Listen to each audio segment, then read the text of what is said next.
बहुत पुराने समय की बात है। नवरगढ़ राज्य के राजा सम्रप्रताप एक दिन शिकार खेलने अपने विश्वसनीय सिपाहियों के साथ जंगल की ओर निकले। शिकार का जोश, शौर्य का गर्व और प्रकृति की सुंदरता सब कुछ मिलकर उसे रोमांचक बना रहे थे। लेकिन खेलते खेलते राजा इतने आगे निकल गए कि उन्हें होश ही नहीं रहा कि वो गहरे अज्ञात जंगल की ओर बढ़ चुके हैं। तभी अचानक मौसम का मिजाज बिगड़ गया। घने काले बादल छा गए। आंधी, तूफान और बारिश ने जंगल को भयावह बना दिया। कुछ भी दिखाई नहीं दे रहा था और राजा के सारे साथी पीछे छूट गए थे। वो अब अकेले थे। शाम ढलने लगी, अंधेरा घिरने लगा और राजा को चिंता होने लगी। लेकिन अब बहुत देर हो चुकी थी।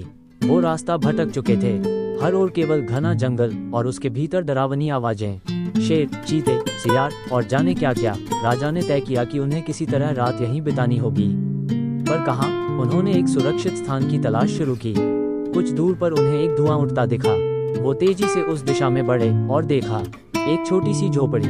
राजा ने झोपड़ी का दरवाजा खटखटाया और कहा, मैं एक मुसाफिर हूँ। बाहर मौसम बहुत खराब है, मुझे एक रात के लिए शरण चाहिए। दरवाजा खुला। एक बूढ़ा आदमी बाहर आया।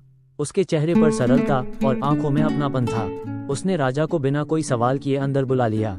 वहाँ एक और इंसान थी, उसकी जवान और सुंदर बेटी चंदा। दोनों बाप बेटी जंगल में रहते थे। बूढ़ा लकड़हारा था, जंगल से लकड़ियां काटता और शहर में बेचता। चंदा घर का काम देखती, खाना बनाती और जंगल से औषधीय जड़ी बूटियां इकट्ठा करती। चंदा ने राजा के लिए भोजन बनाया, सादा मगर दिल से। उस रात राजा ने पहली बार किसी झोपड़ी में चैन की नींद ली। सुबह होने पर राजा ने विदा ली। उसने अपना असली नाम नहीं बताया, बस मुसाफिर बनकर चुपचाप चला गया। मगर चंदा की आंखों में एक साया रह गया था, कुछ अधूरा सा। राजमहल लौटकर भी राजा चंदा को भूल नहीं पाया। उसकी सादगी, उसकी मुस्कान, उसकी आंखों की चमक, वो सब उसके वैभव से कहीं अधिक मूल्यवान लगी। कुछ हफ्तों बाद राजा फिर उसी जंगल में गया, पर जब वो उस जगह पहुंचा तो सब राख बन चुका था। झोपड़ी जल चुकी थी। राजा का मन कांप उठा।